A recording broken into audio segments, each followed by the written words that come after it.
À la question sur la fin de la guerre en Iran, Donald Trump reste évasif. Je pense bientôt, très bientôt. Mais pour sa première conférence de presse depuis le début des opérations contre la République islamique, une autre phrase, prononcée par le président américain, a retenu l'attention. Nous allons aussi lever certaines sanctions liées au pétrole pour réduire les prix. Nous avons des sanctions sur certains pays. Nous allons lever ces sanctions jusqu'à ce que ça s'arrange. Après, qui sait, peut-être que nous n'aurons pas à les réimposer. Il y aura tellement de paix. Conséquence immédiate, le prix du baril est reparti à la baisse après une flambée historique de 30% en quelques heures lundi.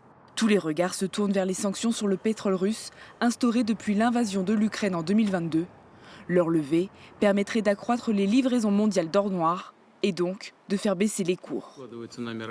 Un peu plus tôt ce lundi, Vladimir Poutine a justement proposé ses hydrocarbures aux pays européens, à condition qu'ils se montrent coopérants.